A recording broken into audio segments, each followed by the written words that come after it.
कुन्ना बना रही हूँ। कुन्ने के लिए मैंने ये आधी प्याली से भी कम ऑयल ली है। हांडी मैंने पहले से गर्म की है। हांडी गर्म होने में भी कम से कम 10 से 15 मिनट लगते हैं, इसलिए मैंने पहले से गर्म कर ली। ये प्याज है, एक बड़ी प्याज ली है मैंने कुन्ने के लिए।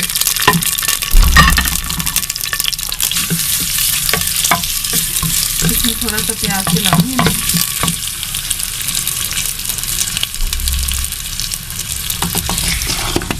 और ये कुन्ने के लिए गोश्त है, ये मीठे ज़्यादा इसमें होती हैं, थोड़ी सी गोल है ये बोटियाँ, तो ये थोड़ा एक चिकनी है इसमें रखी है बोटी मैंने, वो पीस है चिकना। और ये तकरीबन मेरे पास 1 किलो के करीब गोश्त है मिठों समेत, तो इसके लिए मैंने एक बड़ी प्याज ली है। तो ये कुन्ना के लिए ये गोश्त हमें चाहिए, तो इसे मैं पहले घी में थोड़ा सा कलर बदलूँगी, जैसा कि मैं पहले भी बताती रहती हूँ इसके हिसाब से। तो जैसे ये गोश्त का कलर बदले ना, तो इसमें मैंने जो कुन्ने के मसाले हैं वो मैं इसमें शामिल कर दूँगी। तो इसके कलर बदलने तक मैं अच्छी तरह चलाती हूँ गोश्त को, ताकि अच्छी तरह ना गोश्त सील हो जाए एक तरह का। इसका गोश्त का जो जायका ना, इस तरह प्याज घी में फ्राई करने से बहुत अच्छा जायका सील हो जाता है अंदर, और फिर आस्ता आस्ता पकता है, गोश्त भी अच्छा लगता है और खाने में भी। और जब हम देखें तो इसमें अच्छा सा कलर भी, अच्छी लुक होती है उसकी। तो इसके लिए मैं ज़रा कलर बदलने तक बना रही हूँ, कुन्ना गोश्त बना रही हूँ। जो असल रेसिपी है ना, ये असल जो जिस तरह ये चीज़ें लगती हैं बस उतनी ही लगती हैं, तो ये असल कुन्ना। ये मेरे पास 2 टेबल स्पून लहसुन अदरक पिसा हुआ, ये नमक है 1 टीस्पून, लाल मिर्च 1 टेबल स्पून, हल्दी 1/2 टीस्पून। बाकी आपकी मर्ज़ी है, ये तीनों चीज़ें आप अपने हस्बे जायका डाल सकते हैं। लहसुन अदरक में डालूँगी, तो अभी भूनते हुए गोश्त का कलर बदलना है, तो उसमें ये मैं थोड़ी देर 1-2 डालूँगी और चला दूँगी 1-2 मिनट के लिए। उसके बाद फिर मिर्च, नमक, मिर्च मसाला, ये मैं इसको गोश्त में थोड़ा सा हल्का सा भून लिया। गोश्त का कलर खत्म सही हो गया, रेड से वाइट में आ गया, ये लहसुन अदरक गया। इसको भी थोड़ी देर मैं ऐसे थोड़ा सा चलाऊँगी, और ये पानी को जो खुश्क हो गया गोश्त से, उससे ये पकड़ी जाएगा।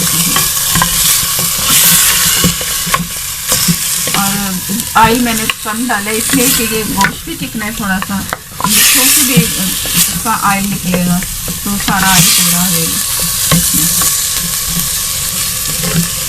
और ये मैं हांडी में बना रही हूँ, हांडी में इसका जायका अच्छा आता है, तो आप भी कोशिश करें कि हांडी में बनाएं तो ज़्यादा मज़े का बनेगा। असल जायका अगर कुन्ने का होना है तो फिर इसी तरह पकाएं, तो पकाने से बहुत अच्छा जायका आएगा। ये मैंने थोड़ा सा लहसुन भून लिया, ये मिर्चें गई जो मैंने आपको दिखाई थी, थोड़ा सा मिर्च भी डालने बजाय पानी के। और मैं पानी भी इतना ही डालूँगी जितना प्याज गल जाए, बस इतना इसमें पानी डलेगा। अगर ज़्यादा डाल दिया तो वो सही नहीं रहेगा, क्योंकि चूल्हे को पकना है। आटा भी मैंने डालना है, आटे का भी तरीका बता रही हूँ कि कैसे वो आटा इसमें डलेगा। तो थोड़ा सा मैं पानी शामिल करके इसे पकने देती हूँ प्याज गलने तक। तो बाकी तैयारी मैं करती हूँ, वो जो आटे के कुन्ने में आटा हमें चाहिए, तो उसकी तैयारी करके आपको बताती हूँ कि आटा कैसे डलेगा कुन्ने में। कुन्ने में कोई गरम मसाला या कुछ भी नहीं डलेगा, एंड पे आके सिर्फ काला जीरा इसमें डालना है बस। इसमें आटा जाता है, काला जीरा, और ये बाकी जो हमारे आम रूटीन के गरम लाल मिर्चें, हल्दी, प्याज, ऑयल पर। ऑयल नहीं तो देसी घी भी डाल सकते हैं आप, तो देसी घी से और ज़्यादा अच्छा मज़ा आएगा। तो बाकी अभी मैं इसमें थोड़ा सा पानी मिलाऊंगी, तो इसे गलने के लिए छोड़ दूँगी, प्याज के गलने तक के लिए। ये पानी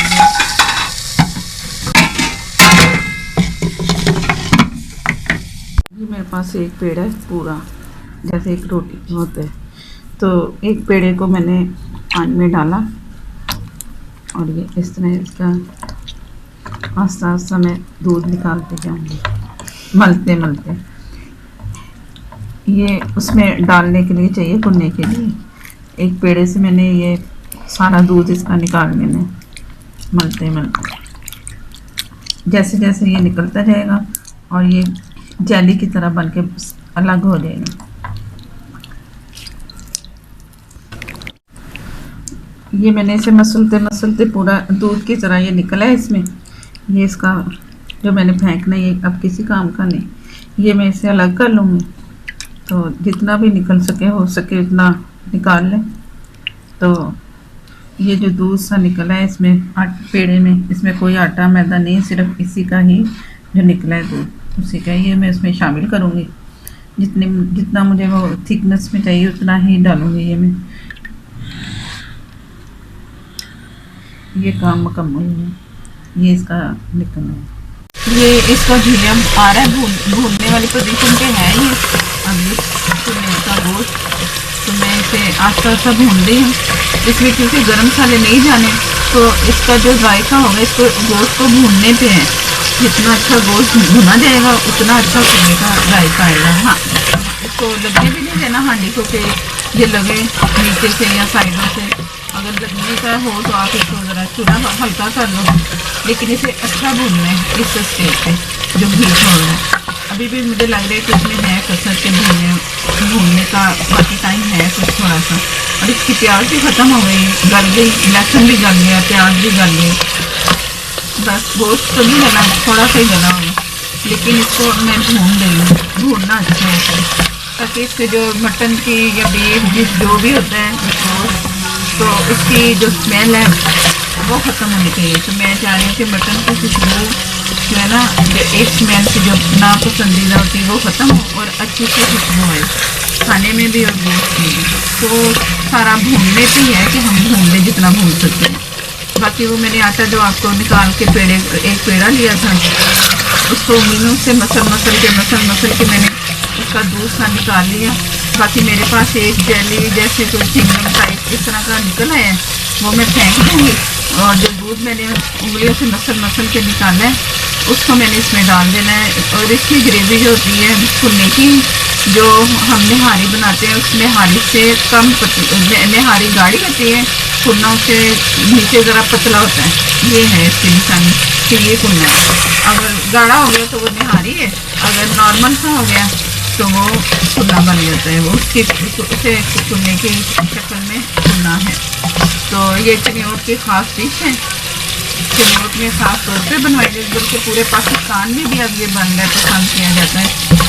और चनियोट में ये इस तरह बनाते हैं। चनियोट से मैंने ये ख़ास रेसिपी ली है। तो वो लोग ज़मीन में एक गड़ा खोदते हैं, नीचे चूल्हा बनाया, उसके अंदर ये जो मैं हांडी ले रही हूँ उसको हांडी को मुँह बाहर रखकर सारा उसका जो पैंदा है उसके मिट्टी में दबा देते हैं। बाकी फिर वो बना के तो जब पकाना होता है ऊपर ढक्कन लगाया। मैं इसको आटा लगाऊंगी, ये चारों तरफ आटा, इधर चारों तरफ आटा लगा के तो हांडी का ढक्कन उसके ऊपर रख दूँगी। तो वो मुझे तकरीबन 1 घंटा मेरा ख्याल है ये गोश्त ले लेगा गलने में, क्योंकि ये गला नहीं हुआ और मिर्चों का भी ज़रा जायका निकलना है। तो 1 घंटे तक मैं इसे छेड़ूँगी नहीं, ये गलता रहेगा। गलेगा तो इसका जायका निकलेगा। तो अब इसका मसाला मुझे लग रहा है कि अब हो रहा है आस्ता आस्ता। तो खुशबू आना शुरू होगी। मुझे इससे लग रहा है कि ये जो खुशबू आ रही है ये मसाला मेरा भुन गया है और घी भी निकला है। घी मैंने बहुत कम डाला था लेकिन अब आ गया घी भी इसका। तो अगर आपको घी कम लगे तो और डाल लो, ये अपनी मर्जी है। देसी घी डाल लें देसी डाल लो, तो ये अपने अपने जायके के हिसाब से होता है। अब इसमें मैं बस जो मैंने दूध का वो बनाया है, वो से क्या बोलेंगे इसे, दूध सा बन गया आटे के पेड़े से जो दूध सा निकाले मैंने, वो इसमें आस्ता आस्ता मैं डाल के हिलाती जाऊँगी। तो उससे वो मुझे थिकनेस तब मुझे पता चलेगा जब इसको बॉयल आएगा, ये पकना शुरू होगा। फिर मैं देखूँगी कि ये मुझे कितना चाहिए, गाढ़ा या पतला, जितना भी। तो वो स्टेज में आपको भी दिखाती हूँ। अभी आप देखिए कि मैं वो डाल रही हूँ दूध उसका आटे का निकला हुआ। ये जो मैंने अभी दूध निकाला था आटे से, तो ये मैंने काफ़ी पानी इसमें और डाल दिया। ये काफ़ी पानी हो गया। अब इसमें थोड़ा थोड़ा करके मैं डाल दूँगी कि ये कितना डलेगा। इसमें मैदा नहीं जाएगा ना, वैसे आटा भून के जो जिस तरह वो इसमें नहीं जाएगा, फिर वो तो निहारी बन गई ना। अगर आटा वैसे डाल दें कच्चा या मैदा डाल दें तो वो फिर निहारी है। ये कुन्ना इस तरह है कि इस कुन्ने का सारा जायका इन्हीं चीज़ों में है बस। और यह बाद में जो मैं उसमें डालूंगी काला ज़ीरा। अब मैं जब ये इससे बॉयल आता है तो मैं बताती हूँ कि इसे कितना मैंने थिक रखना है, कितनी थिकनेस होगी। उसके बाद फिर मैं ऊपर ये जो ढक्कन है मेरे पास चारों तरफ आटा लगा के गूंदा हुआ, तो इसे मैंने ऐसे करके ढक के 1 घंटे के लिए छोड़ देना है।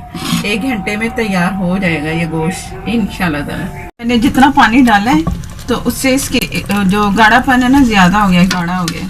तो अब इसमें मैं पानी शामिल कर रही हूँ।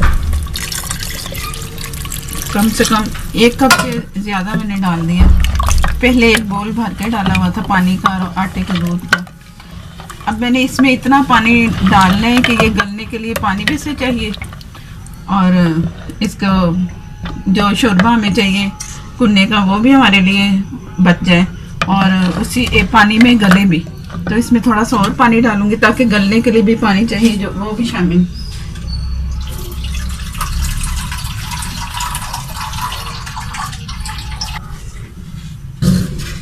ये मैंने 1 कप और पानी डाल दिया। इसे गलने के लिए पानी जो चाहिए उतना भी डाल दिया मैंने और जो शोरबा चाहिए तो वो भी डाल दिए।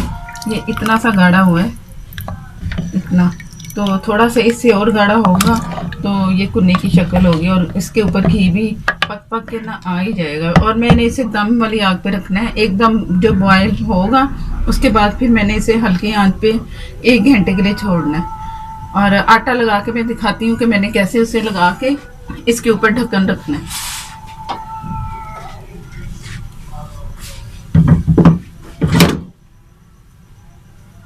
मैंने चारों तरफ इसके आटा लगा दिया है इसके ढक्कन के। और ये भाप जो बाहर निकलती है ना वो इसे बाहर नहीं निकलने देगी आटा जो है।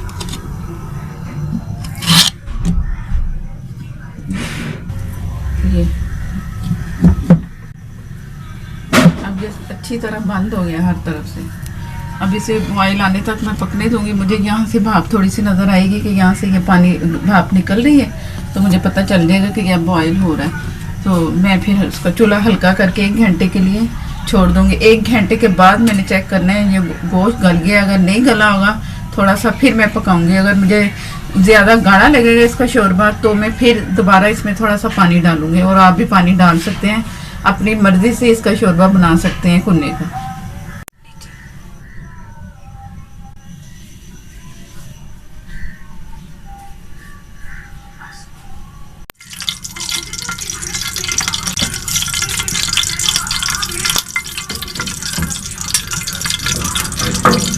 कि मैंने इसका ढक्कन हटाया है तकरीबन 1.25 घंटे के बाद। तो ज़रा गोश्त मेरे पास बड़े जानवर का था तो वो ज़रा लेट ही गलना था। मेरा ख्याल है गल चुका होगा। मैं चेक कर रही हूँ कि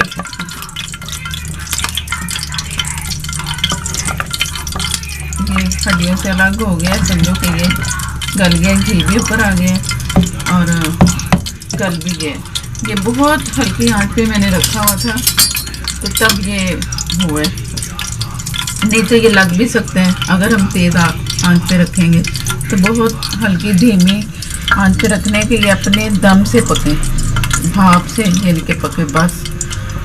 अगर खूब बॉयल होगा तो घी भी नहीं आएगा और सही भी नहीं रहेगा।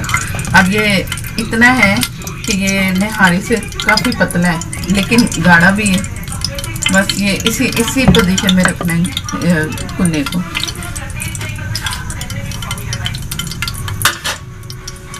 ये मेरे पास 1 टेबलस्पून ज़ीरा है काला, तो इसे मैं हाथों से मसल के तो इसमें डाल रही हूँ। और साथ मैंने थोड़ा सा देसी घी गरम किया तो इसे थोड़ा सा खुशबू के लिए, अच्छे जायके के लिए ये डाल रही हूँ।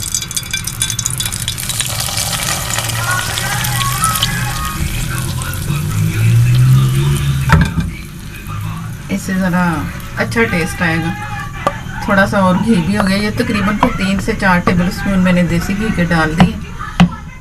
तो अब ये तैयार है। बड़ी अच्छी खुशबू आ रही, दिल चाह रहा है कि बस फ़ौरन शुरू हो जाए खाने के लिए।